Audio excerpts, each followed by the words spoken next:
Hi, my name's Nicholas, and today we're going to be looking at PID control. To better explain this and for the purpose of the assignment, we are presented with a problem. Dan has a fishing shop and wants a new sign for his roof.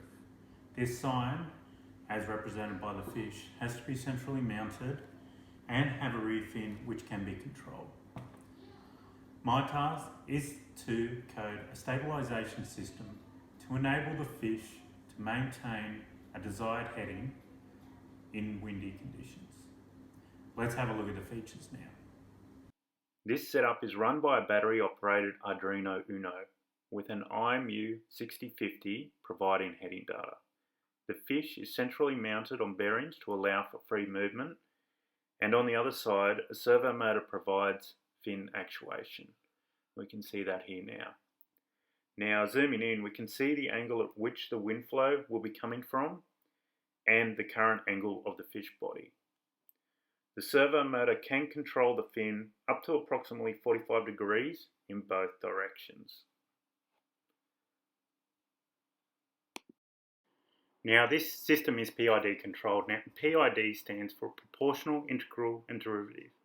Each of these terms describes how the angle error is handled prior to being added together to provide a correction signal to the servo. In a purely proportional system, the controlled system is prone to oscillations and overshoot, as seen in this demonstration. In order to make fast changes, the system will have to react to the speed of the angle change.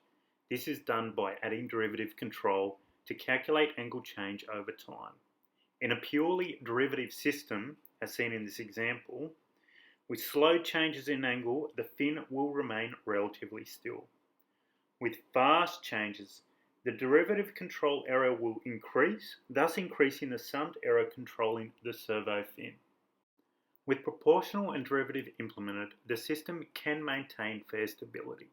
The only problem that may occur is if the fish is close to the set point, but the error is too small for the proportional and derivative control to be able to fine adjust. This is where integral error comes in. The integral error will increase for each loop that the fish is not on its set point. The integral input allows for a constant low error to be corrected. As seen in this example, with the fish heading off the set point, as more time passes, the integral error will grow larger. This, in turn, sends increasing correcting commands to the servo motor. During the first test, once power is applied to the system, the IMU will initiate and calibrate the gyro in the y-axis for 0. I've allowed for a 5-second delay in order to turn on the fan. Once the delay has finished, the fish will begin its stabilisation onto the 0-degree set point. After 10 seconds, the set point will be adjusted to -5 degrees and the stabilisation fin will correct the fish heading onto it. We'll now zoom in for the test. Each time the system is reset, the IMU calibrates the set point to the current heading, in this instance 0 degrees. Once operating, the fish heading is PID controlled onto the original set point. As previously described, after 10 seconds, the program will command a -5 degree set point and the PID control will provide error feedback to the fin servo to stabilise the new heading set point. During the second test, the fish will be positioned with the original set point of 5 degrees. The base will then be rotated relative to the wind flow in order to signify changing wind conditions.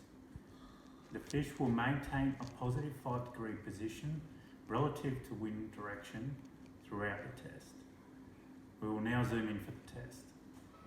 After the program is reset and the fan turned on, time is given to allow for the heading to settle.